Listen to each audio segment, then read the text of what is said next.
Are we started yet? We're not. Well, good morning. Good morning. I'm Rabbi Brian. We are here. It is the Saturday service. Today is the 27th day of November. Sorry. 2021. This is the Saturday service. I'm glad you're here. I am joined live on the internet with all my friends here.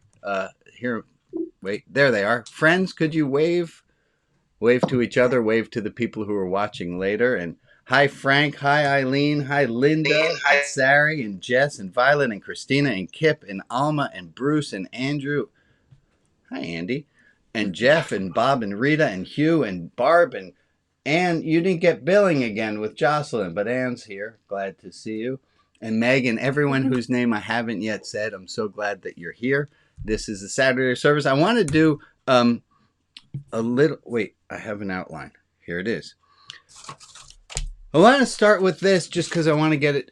This was Americans' Thanksgiving this few days ago, and that means a lot of people had time with families and other could be stressful situations. And I wanted to know if anybody out there in religion outside the box world did something for which they believe they deserve a lottery ticket because they didn't bite a relative's head off after the relative said something somewhat obnoxious, or they actually kept the sobriety and didn't have a fifth portion of mashed potatoes or whatever it was that you did for which you are proud and you feel a little bit of an extra I'd love to give you one of these raffle tickets. Is there somebody who has something for which they're proud? And yes, Nikki, what happened? And Alex, if you could spotlight our friend Nikki. Go ahead. Tell us what has happened, Nikki, for which you are proud. I have been trying to put my relationship with my mother, which was always amazing, in a place where I don't get upset because she's not able to respond or do or say the things that I want. And I had a really good week doing it. Good job. This week, I didn't get upset. And I think I deserve at least 3 tickets. 3 tickets. All right. Well, we will give you all 3 tickets. And Al, you have put what is it? Something that you have done in the last week or so that you're proud of? Let us know. Yeah, Thanksgiving's always been like a high pressure day for me. Yeah. And this Thanksgiving, I intended to have the lasagna and the ham come out ready at the same time, and they were 6 hours apart. I relaxed and I went with it, and it was glorious. So we're giving you a how many raffle tickets do you deserve for having lasagna for Thanksgiving? Oh, that's entirely up to you. I know it's a made-up economy, so you make it up. All right. You are going to get 3.1415. You're going to get pie tickets is what you're going to get, my friend. Awesome. Oh. And Ann and Jocelyn, I see you guys have your hands up. Hold on. I'm going to see if I can't spotlight your video. There you go. Oh, Alex, you beat me to it. Thanks so much. Go ahead. Ann or Jocelyn, who's proud? Well, I don't know. Do you want to go? You go first. Okay. Well, a certain somebody had gotten sick and was not able to make it to Thanksgiving. Oh. But I wanted to let you guys know it's doing so much better. Oh. Hi, Fred. And who's getting the lottery ticket here? I'm a little bit confused. Fred is. What else? So, well, the thing is, it's we had Thanksgiving a day late, and we had it early so that my son could have it before he went to work, and then I had to. So just the fact that we readjusted everything was pretty cool. That you were able to be flexible. You get let me make a little note on here on your ticket that you were able to be flexible, and you get a ticket for that. And how about you? What do you got? Well, it was 2 things, but they're all related. I have always been a control freak, you know. Why are you laughing?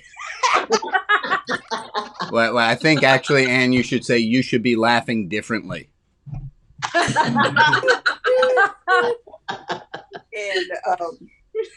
my daughter and I my accomplishment is that I surrendered to Oh, that's her beautiful. cooking the dinner, and I just asked her, what could I do to help? She Wonderful. told me, and I did it without complaining. But All right. the personal achievement that I had was when my daughter makes this beautiful peach cobbler. It's absolutely fantastic. It's wonderful. Wars could be won and started over that peach cobbler. Mm. But I only had one piece at that time, and it was a small piece. This is an accomplishment. Well, we are proud of you, Anne, and you get your own raffle ticket for that. Is there any folks? Anne brought up, and we're going to come back to this later, this idea of surrender, and I'm going to just jump us straight into it right now with our quote today. Our quote today comes from our friend Hafiz, and it says this. Hold on. It's working on it. Ah, look at that. That's not coming up at all. Ah, very interesting. All right, there it is. Here's our quote. What is the difference between your experience of existence and that of a saint? The saint knows that the spiritual path is a sublime chess game with God, and that the beloved has just made such a fantastic move that the saint is now tripping over joy, bursting out in laughter, saying, I surrender. Whereas, my dear, I am afraid you still think you have 1,000 serious moves. What is the difference between your experience of existence and that of a saint? The saint knows that the spiritual path is a sublime chess game with God, and that the beloved has just made such a fantastic move that the saint is now continually, the word continually is important there, continually tripping over joy and bursting out in laughter and saying, I surrender.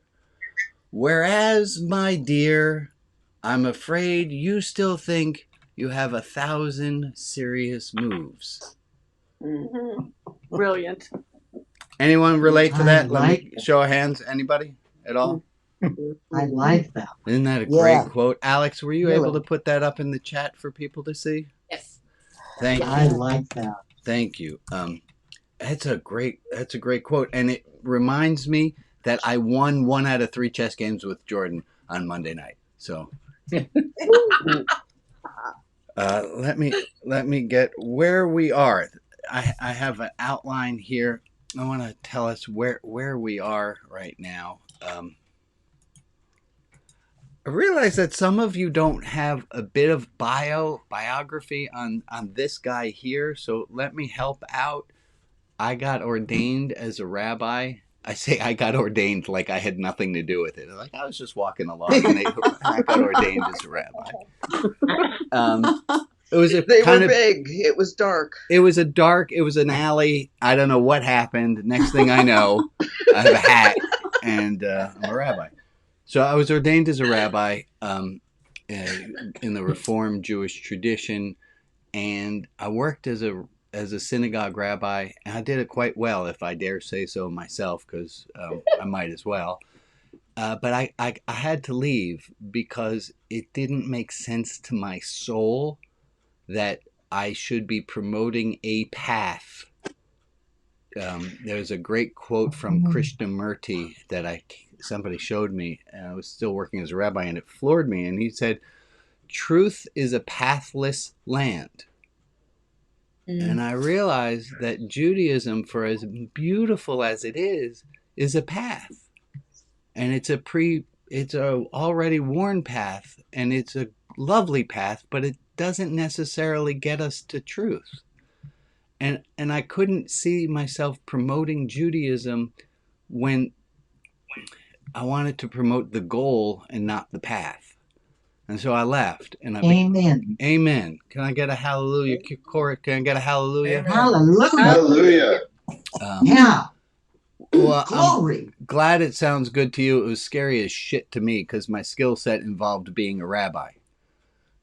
And I left, and Jane said, you should be a teacher. So I taught, I went back, got a degree. I became a high school math teacher, and I taught high school math for 7 years. Meanwhile, keeping a blog going on. And the blog grew, and that's how a lot of you are here. The blog grew, and it became Religion Outside the Box, which became this ministry. And the whole point is that there's no path. There is no box.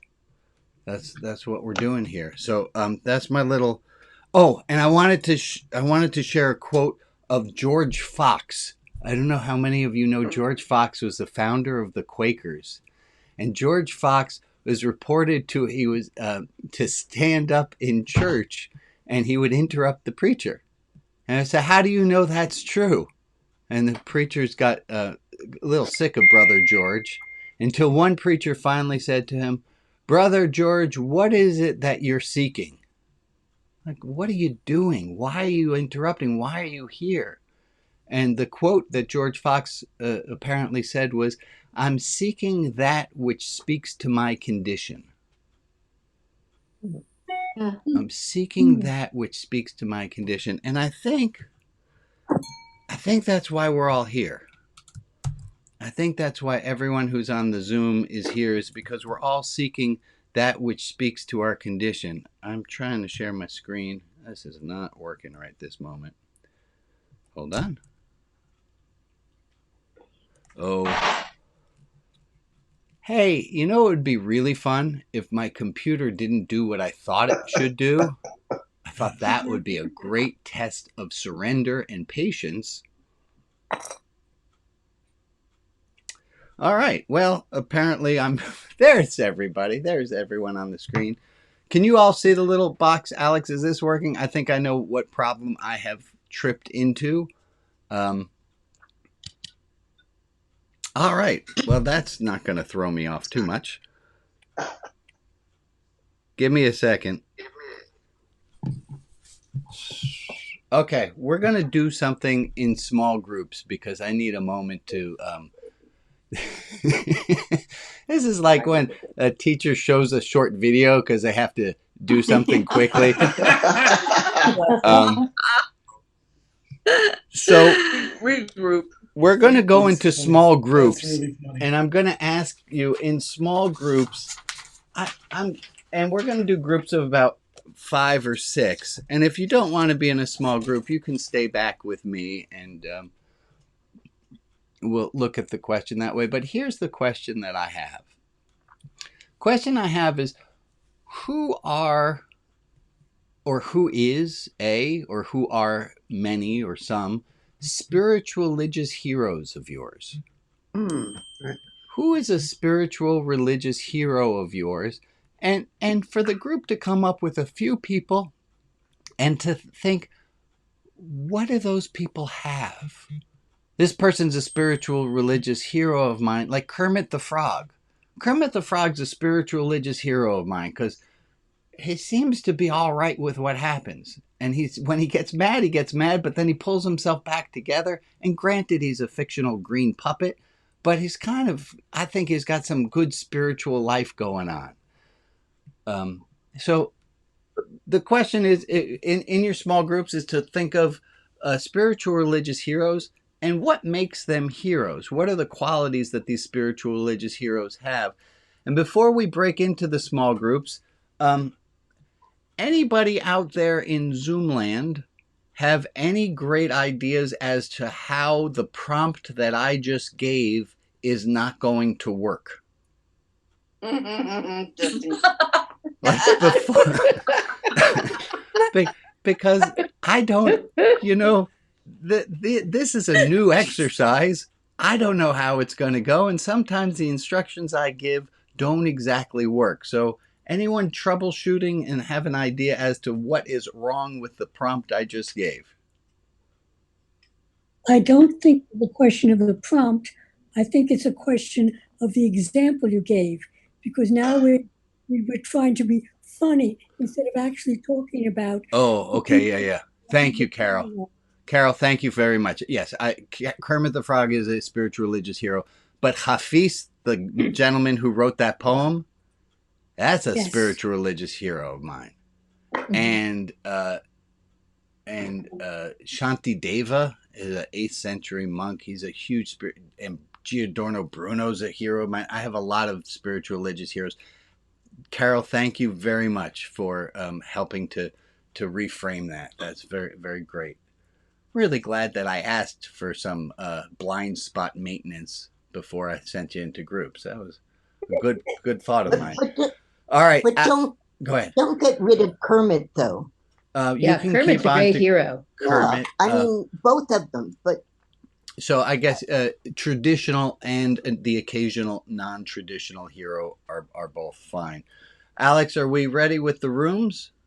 Yes. All right, so you're going to go into small groups for about 6 minutes, and we're going to see how that goes. 6 minutes, and if you don't want to be in a small group, you can just stick back here with me. So let's see how this goes.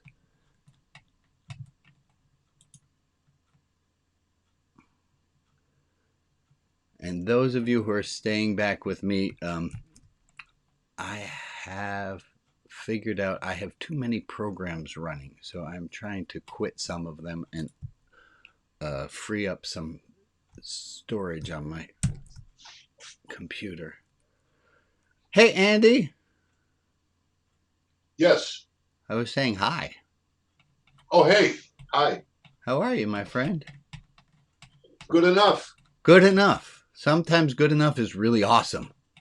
Well, sometimes good enough is good enough. And sometimes it's just good enough, yeah. Which one is it for you? I'd say it's consistently good enough. Is that the awesome kind, or it's not so good?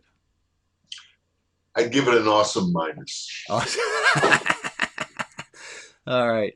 I didn't know I would have to grade it, so you don't have to do nothing, my friend. You're and that's exactly my plan. That's your plan, to do nothing. Yes. Good. Do you have any desire to join a small group, or you want to stick here with us? No, I'm going to just kind of hang back and that's fine. Watch the non-joiner that I am. You are your own iconoclast. I am, I'm just fatally me. What can I say? I just, You are your own thing. Alex? I am what I am. Oh, hey, cousin Amy. Yep. We are holding back here a second. Alex, I put people in small groups because I was having a problem. Alex, help me technologically. I have this new monitor, and I think the new monitor is requiring much more bandwidth of my computer. Does that make sense? It shouldn't. Okay, something is going really weird. It should just be, unless there's some kind of driver software. What kind of monitor is it? Acer. I mean, it's a normal kind. Yeah. It should be all right. All right, I just quit every other program that I have. Yeah, it shouldn't. It shouldn't be that. If you're having problems with, like your computer just running super slow. You're on a Mac, right? Yeah. Well, do you know how to open the task monitor? Yeah, but not right this moment. Yeah, I was having some problems with Zoom running really, really, really slowly, and closing other apps helped. Okay. There's also a new Zoom client that you should upgrade to. Okay. But there's some other things that you can do in macOS that require a bunch of rebooting and messing around too. So if you're still having trouble, let me know, and we can debug that later. Okay. And we lost cousin Amy, who I just saw for a moment. I think she's still here. She just blinked. Hi, cousin Amy. I stopped the video. Okay. Well, we saw you for a moment. There you are. Hold on. Figure nobody needs to see the sour face. Oh. You in the hospital, honey? Yeah, well, you know that. I'll talk to you about it later offline. Okay. Well, I'm glad to see you. Oh, Alex, Zoom is not running very well for me. I'm going to host you and see if... do you have a timer going? Yes, I do. I did too. We have about 1 minute until I close the rooms, and then they have 1 minute to get back. Okay, we're doing good. Okay, I hosted you. Okay, I will give you co-host. Thank you. Andy, welcome to backstage during the service. This is the very exciting stuff that happens. Well, I can't wait for the after party. There is an after party, actually. Is there? Oh, okay. Yeah. Hey, Nikki. The thing to look for when this is going on, Rabbi, is to open the task manager and then watch and see. And if you have a kernel_task that's running away, sucking up all your CPU, I had that exact same thing happen. And you do a bunch of stuff rebooting and okay. So reset PRAM. Yeah, reset PRAM, reset, and then what finally cured it for me was opening it up and making sure that everything was upgrading and open in safe mode. Okay, I can do that. And then going and let back. me say hi to Patsy. What OS do you have? The one before the one I'm supposed to be on. Big 14. Sur. I'm on 14. I'm not on. Okay. I can't do. All right. Yeah, I was on Catalina and upgrading to Big Sur helped. I did not go to Monterey. I'm not going to Monterey. No way, man. Can't make me. Me neither. Yeah, good. We're fight the revolution, Nikki. It's good. Good. Okay, breakout rooms will be closing in 1 minute. All right. Oh, I was so glad that Carol said what she said. That's good. This is good. And then... Oh, I pushed the thing too soon. You're here, Rita. Hi there. Hi, Rita. I left before it was over, though. That's all right. They'll forgive you. All right. Here we are. Hi, Jim. Hello. And Alma, it looked like you were sucking on a vape pen there. No, it's just an ordinary pen. I know. I was disappointed a little bit. No, I don't vape. Not yet. You're not old enough. Thank you, sir. You're welcome. You make my day. I try. All right. Alma, Joan, did you guys how'd it go in your group? It went. I did too much talking, so I let somebody else answer. That was very, very kind of you. Oh, there's my friend April. Hi, April. Haven't seen you for a bit. Oh, I've been here, just in the background. Oh, okay. Well, good to see you. Back with your thistles.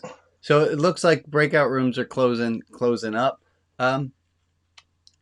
Give me shout out. Who were some of the people who are spiritual religious heroes of ours? Okay. Here's a list. Malcolm X, Mr. Rogers, John Shelby Spong, John Scatman, Thich Nhat Hanh, and Mahatma Gandhi. Okay, I got almost all of them. Yeah.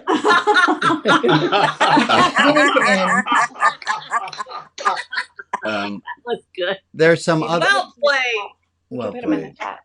Give me some other ones. The Dalai Lama and Yeah. Leonard Cohen. Ooh, Yes. nice. Amen. And give me, what were some of the words? What were some of the things? What do these people have? What do they do? What are their qualities that made them spiritual religious heroes of ours? That's the interesting list. I'm the one who said Mr. Rogers, and, Okay. and I recently watched a PBS special about him, and he just lived kindness. It was Kindness. beautiful. Ah. Give me some other words. What are some of the other words of spiritual religious heroes? Have kindness. They also have Truth. Vision. truth. Oh yeah, vision. That's a good one. Truth, vision. Vision. Openness. Oh, who said openness? Equanimity. Equanimity. I'm going to need a definition, Hugh. Oh, someone who keeps an even mind, even in stressful, especially in stressful moments. Kind of even keeledness, peaceful mind.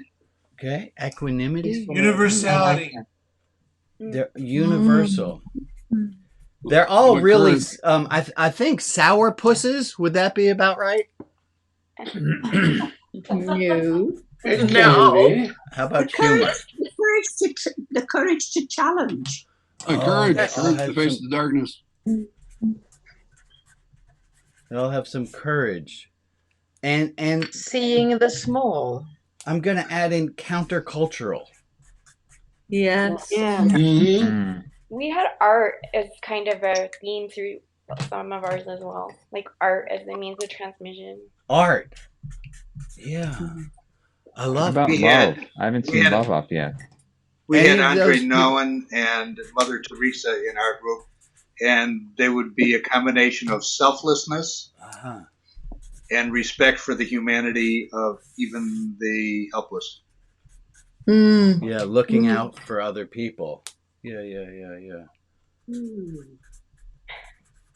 More people that others didn't necessarily regard as valuable. Wonderful. Thank you, Steve. Thank you. Thomas Merton came up in our group. And what would Thomas Merton have? What kind of qualities are we looking at there? Do we have other words we want to add in? Well, I think a lot of them had a leadership ability that just because of who they were, people followed them. I guess you could call that the Pied Piper effect. Yeah, but in a really Charisma. nice, in a real good way. Yeah, they're all people who got followed, right? This is how we know about them. If They're inviting. I think that's what's important. Oh. There are different Okay, kinds that's good. of getting followers, and these are all people who invite you into a broader view and a wider world. Yeah. Kip, would you share what was behind your choices? Well, I had kind of the classics, Abraham, Moses, and Jesus as my foundational, just because they answered the call to such a high level. I like that there was a call. They all had a call. Keep going, Kip. And trusting and demonstrating absolute surrender and trust that things are going to work out for the best, and having those, even if it's folklore, that kind of a demonstration, that kind of a model is very important to me. Yeah, thank you. That's That makes great. sense. A trust, a faith. Are any of these things, I mean, obviously the people who we're talking about, whose qualities we have here, obviously these are all superhuman people who have abilities that the rest of us do not have. And they were all, we can't even try. I mean, we shouldn't, right? We should just say, Nope. We're just never going to be able to. Are you trying to be Oh, provocative? no. We're not agreeing with you. No. Yeah, wait a minute. I think that's his point. Oh, yeah. Sorry, I took the wrong side of that argument. Right. No. As opposed to being provocative. Yeah. I think that's another one. They were all Rabbi provocative. Brian. They're provocative. Rabbi. Yeah. Rabbi Brian. You might want. Yeah, go I need ahead, this Rita. sometimes, and I could see you could use it also. Yeah, just flash it up. Yeah. Oh, to tell when people. nobody knows I was joking. That I kind of used thing. to tell my students, because they didn't always understand sarcasm, and I would tell them, you can tell when I'm being sarcastic because my lips are moving. There's a reason I only taught high school. I couldn't do, I can't, if sarcasm isn't a mode of communication, it doesn't work so well for me. Okay, so y'all get an idea here. These are all qualities that we can get. We're going to come back to this list in a little bit. I want to talk about something that happened last week, the week before, and last week, and I think I myself misunderstood what I was trying to say. So no surprise that some of you did as well. Last week, I was trying to make a point that you can have a full spiritual religious life without this last one of faith and trust. That you can have a full spiritual religious life without having to believe something that was beyond belief. And I think I got myself a little bit lost in what I was trying to say. And I want to circle back and hit the other side of that pretty hard today. And I want us to look at this. This is something Blaise Pascal, famous mathematician, came up with. And it's called Pascal's Gambit. And if I do it right, it goes like this. He said, for every decision, there are positives. For every decision, there are negatives. Oh, no, I'm doing the wrong one. Wait, I got it. There are positives, there are negatives. And, wait, I got it. I have notes here to keep me on track. Y'all have no idea what my desk looks like with all the note cards. But it goes like this. I think we imagine it a lot. Okay, it kind of looks like this. Wait a second. There, this is my desk. It doesn't matter. That's not the important thing here. Right. That Pascal said that either you believe or you don't believe. And if you don't like the word God, I'm going to use the word God here. You can substitute the word Santa Claus. It works perfectly the same. So either there is a Santa Claus or there isn't a Santa Claus. There is a God, there isn't a God. And either you believe or you don't. And here's how Pascal went through it. He said, if you believe in God or Santa Claus and there is a God or Santa Claus, congratulations, you win. If there is a God or Santa Claus and you don't believe in, you lose. You get coal, you get hell, there's bad stuff ahead. If there is and you don't, bad. If you don't believe and there isn't a God or a Santa Claus, that's no big deal, right? Tuesday looks a lot like Thanksgiving and Christmas and Wednesday. Like there's nothing happening. You don't believe it.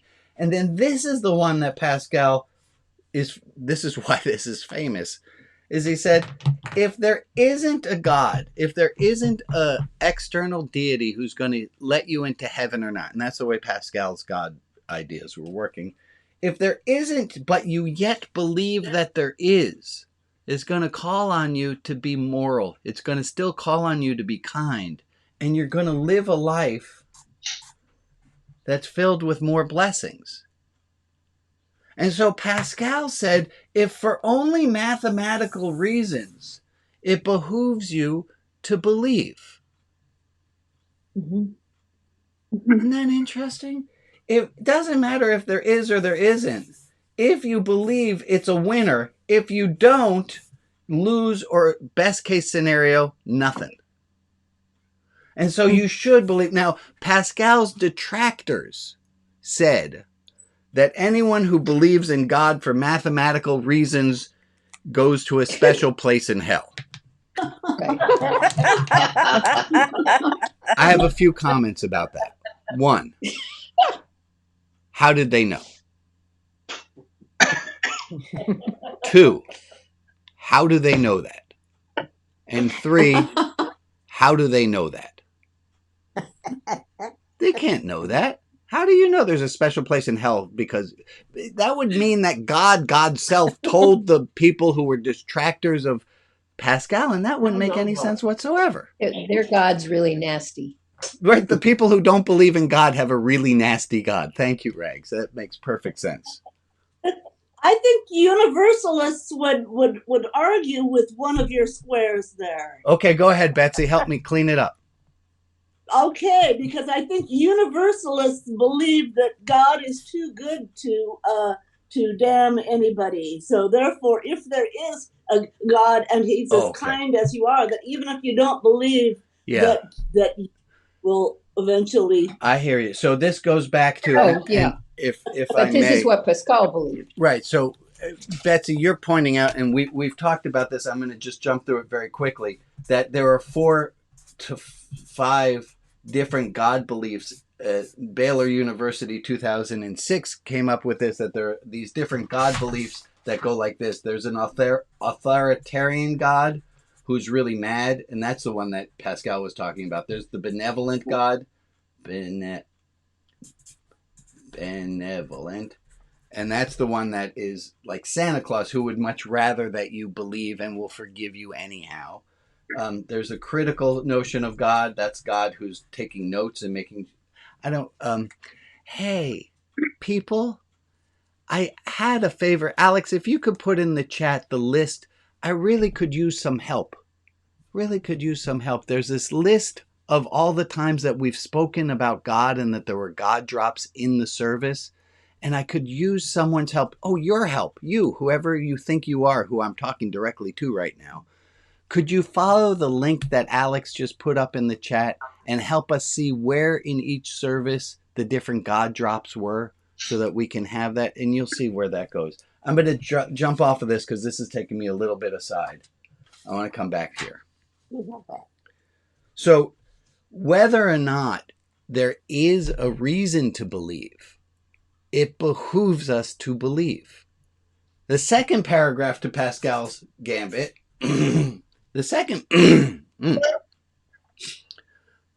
paragraph to Pascal's Gambit said this, and it's translated into 12-step programs as fake it till you make it, which is if you start to believe for mathematical reasons, eventually you'll come to believe for all the right reasons. And that's what I want to push us on today in a moment. First, we're going to do some announcements. Can I say one thing? You can even say another. Awesome. I wanted to respond to the universalist idea that, you know, God is too nice to have made it a negative. Yeah. But if then the negative would be that you miss out on the relationship. Yeah. So there's I'm sorry, I didn't quite catch that, Robin, and I know Rags agreed, so I know it's brilliant, but I don't know what it meant. So the negative to not believing, even if God is not punitive, would be then you miss out on that relationship. That you miss out on a relationship with the world, with God, because you don't believe. Mm-hmm. Yeah. Right. And that brings us straight back. Thank you, Robin. Thank you for adding that in. That brings us straight back to the Hafiz quote. You can play chess with the universe and be miserable about it, or you can play chess with the universe like I do, losing to Jordan nearly every week, and have a really good time playing the game. Time. Yeah. Amen. We're going to get right back to that, but I so need to do some announcements. Announcements. Here are some announcements. If you are or so consider yourself to be Jewish, my friend Stephanie would like to affirm her desire to be Jewish at 9 a.m. Don't pay any attention to what it says on the screen here. At 9 a.m. Pacific time tomorrow at this same link, we're going to be having a Beit Din, which is a Jewish law court, and we're going to hear from Stephanie why she would like to consider herself to be Jewish, and we'll have an affirmation ceremony tomorrow. So if you are Jewish and you would like, or you consider, I'm not checking tickets. You're welcome to join. To become Jewish, the rules are you become Jewish because a community has accepted you as Jewish. So I'm inviting all those who consider themselves to be Jewish to be part of this Beit Din, to be part of this Jewish law court tomorrow, 9 a.m. The silent auction fundraiser is going really well, and only one of you can leave with wonderful prizes like this stained glass lamp, which is getting polished today. I'm very excited about that. There are lots of great items that are still available. If you have not yet joined, Alex, if you would put those links up. Religion Outside the Box before Hanukkah and Christmas online silent auction fundraiser. It ends tomorrow at sunset, which is the beginning of Hanukkah.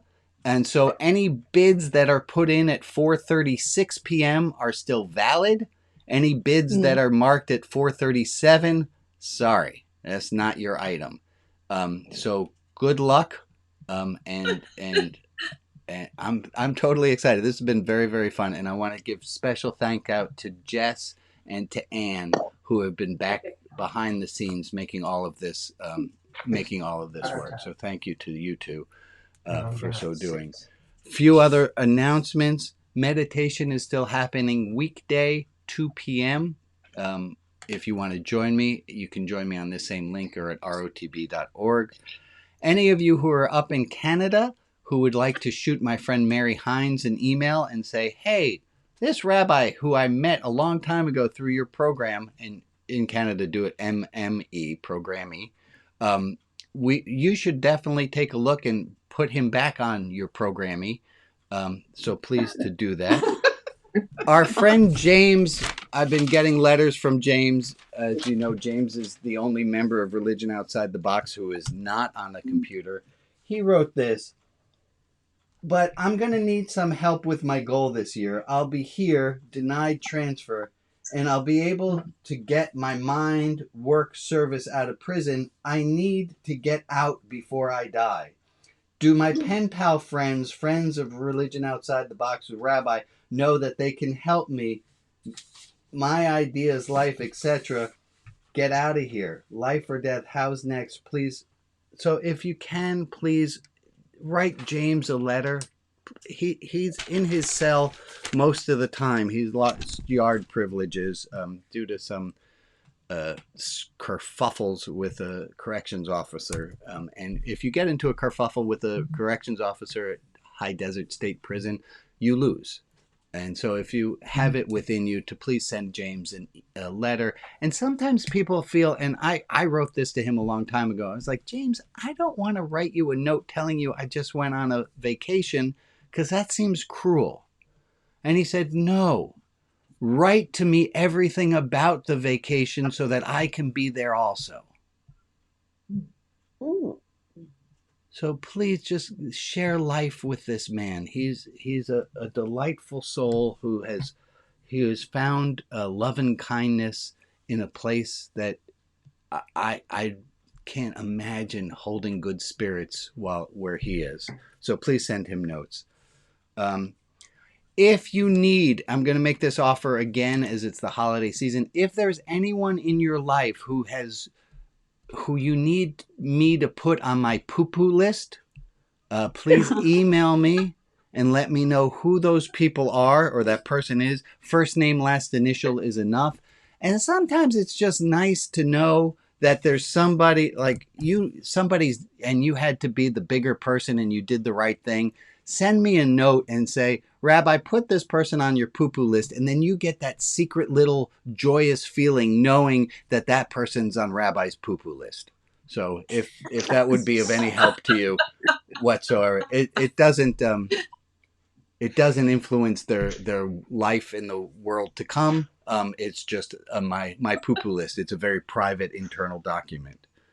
I like that. Thank you. Funding. Hi, this is Religion Outside the Box. It runs on love and money. We're doing really well in one of the two categories right now. Please to help support. And if you don't have money to support, there are other ways that you can be of help, like helping with when I ask if you can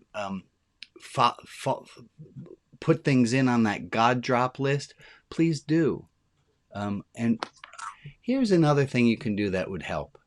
I was talking with Kip about how do we increase the number of people who come here. And Kip and I are at different ends of this spectrum and of which people to best attract. And I thought, I don't want a particular demographic. I like all the people who are here. So what I'd like you to do is find people who are like you and invite those people to join. You can invite them to join the newsletter, and it's hard to bring someone to a religious service. I know that. That's like there's a social taboo against it, but you can start them off on the newsletter. It's a nice, sweet place to start. Also, I'm going to take a moment to say I am hella proud of myself that I got another 40 articles written this year. That's a hard job to do, and I'm really proud of my work. So, yay. Me. Yay, the raffle ticket. Yeah, you get a sticker. You deserve a raffle ticket. I would take a raffle ticket. I will also take donations. Either which way. I did actually send you something, and I think I sent it to the Portland address, but I donated a dad joke book for you. Oh, you're the one who sent me the dad joke book. I got a dad joke book in the mail. I didn't know who it was. It was 501 dad jokes.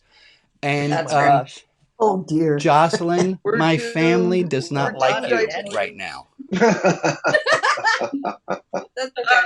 okay. They are some rough jokes. Here's one. What is brown and sticky? A stick.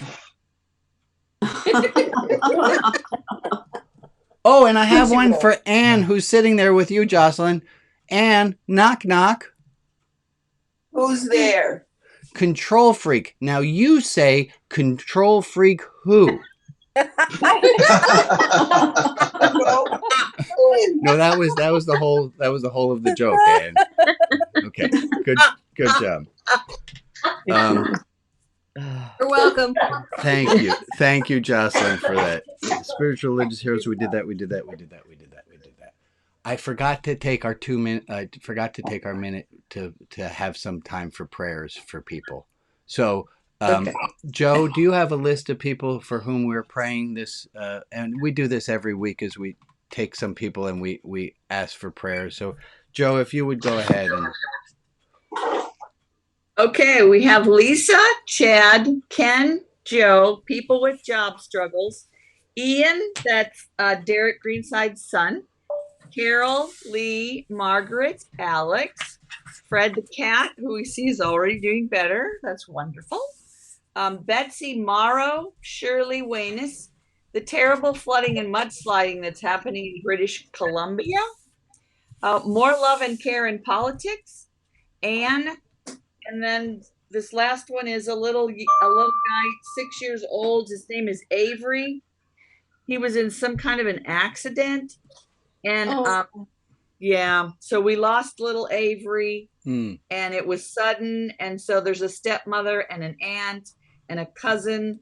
And he's very closely knit with one of our, with Anne. Whoever posted, I don't know. It's all right. It's all right. We got him. And then Jess. And Jess, and also my dear cousin Amy, who's having a bit of a rough time.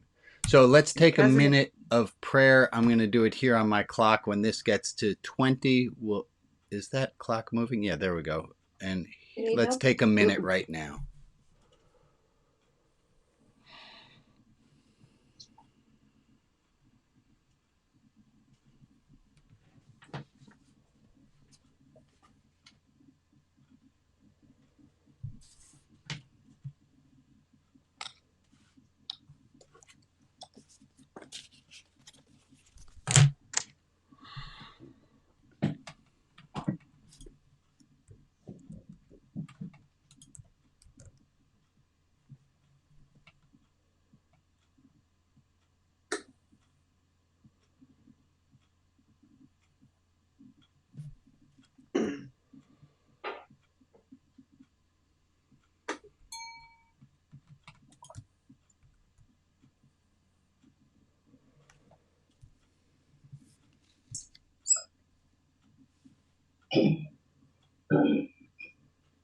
We take all these people and pray for peace for them in a world at peace. And let's all together say a nice amen. Amen. Amen. Amen. Amen. Okay, I have had a pile of cards here that I have not gotten to, and it just apparently it wasn't the right time. And I want to just run through these, and this is going to be a little bit more frontal and me preaching at you than I normally do. I'm laying all my cards out in front of me, so I have them here. But I want to talk about this. I want to talk about taking a leap. And language here is going to be rough. So I ask you not to get tripped up in the words. And if I say what I'm asking you to do is, it is rational, but it's beyond rational. And words are going to get tricky here. There's this fantastic word, metanoia. It's related to the word paranoia, about our thinking and our mindset. Meta being above, so metanoia it's a kind of beyond thinking, and that is what Pascal was talking about here, and that's what I want us to get to. So I want us to get to a place of surrender, of acceptance, of a radical acceptance that we all know we can have. And for some, they'd say, for some of you, you might use the phrase, I believe in a benevolent force in the universe that's leading things to good. Some of you might say, I believe in God. Some of you might not use any of those words, and it doesn't matter. Again, the language here is not the important thing. It's not about the path, it's about the goal. And I want to push you. I want to push you to do all these things. All these things that we said our spiritual religious heroes do or did or were able to do.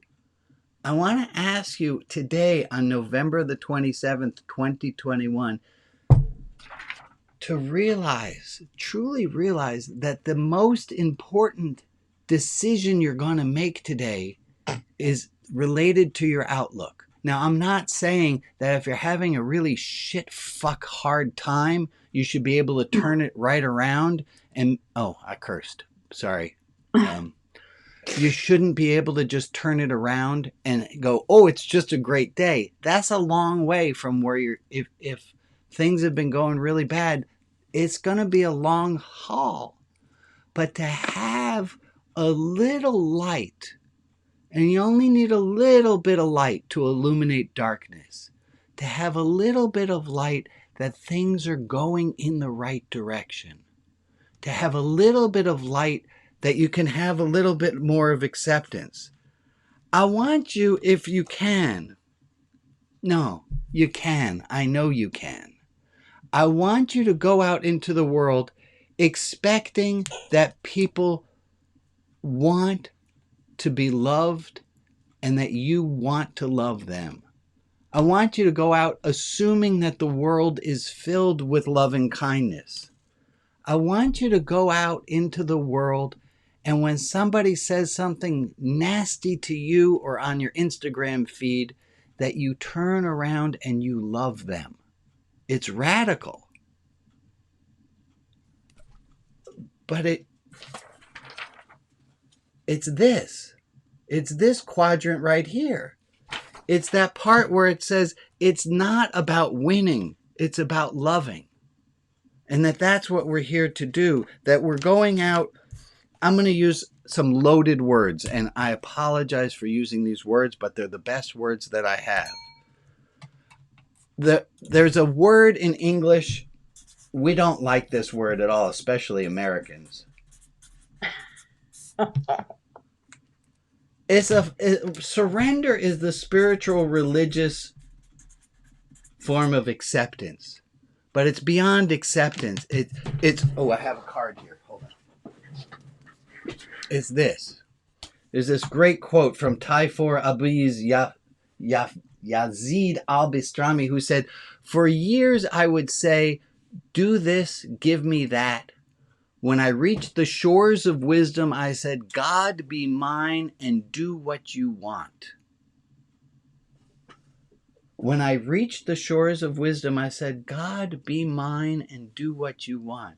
That's the kind of surrender I'm talking about. Here's a word that's really loaded. So if I say that ahead of time enough,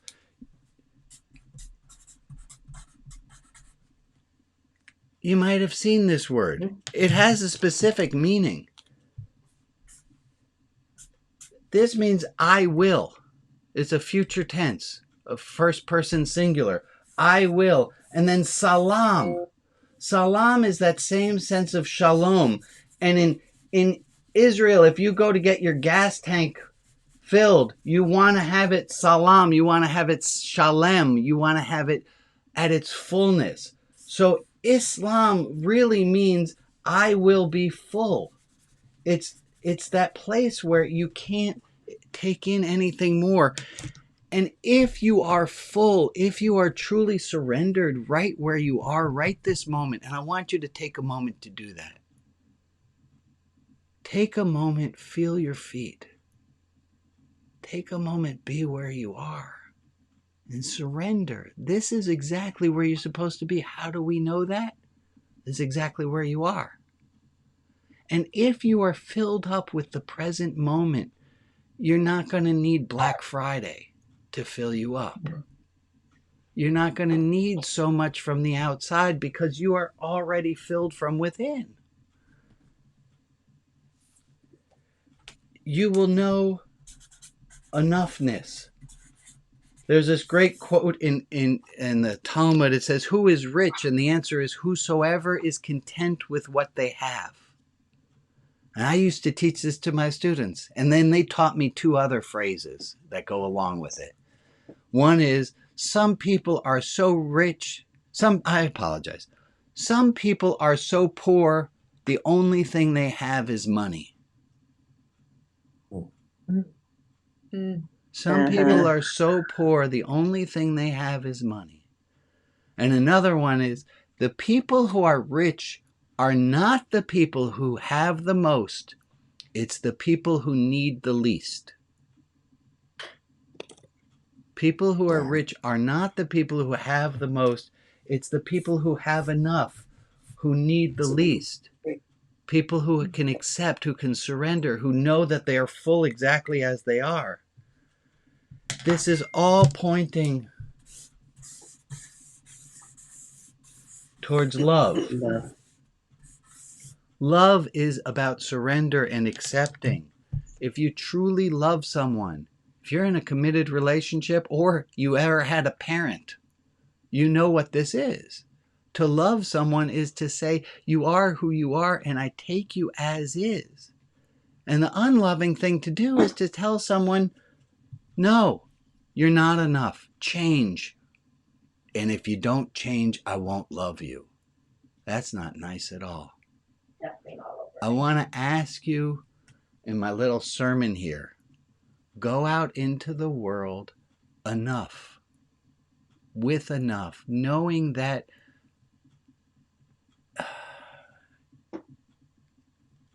you can accept, you're serene. I didn't write this sermon exactly out in the way that I was taught in rabbinical school to write a sermon.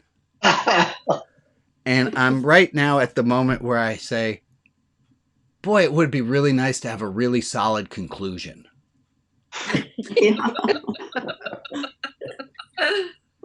I don't have that, but I'm all right. I'm going to leave it where it is. And one last piece of it. Let me find that piece of paper. I want you to lean in this week. I'm going to give you homework this week. Lean in to believing that love is enough and that love is going to do it for all of us. Lean into your sense that there is a God. Lean into your sense that there is enoughness. Lean into your sense that loving is always the right thing to do. Okay. Take a look at all your beautiful faces on my monitor here. Thank you guys for all coming and being part of this. And thank you for doing this homework. At 9 o'clock, I hand over control of this room to Alex.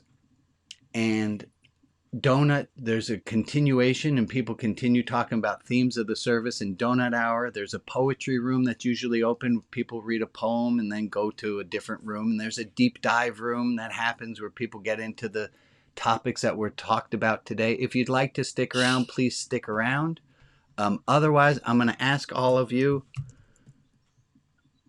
would you wave, say goodbye? Thank you all so much for joining me today. Bye, everyone. I'll see you next week. Thank you for Thank coming. you. Peace.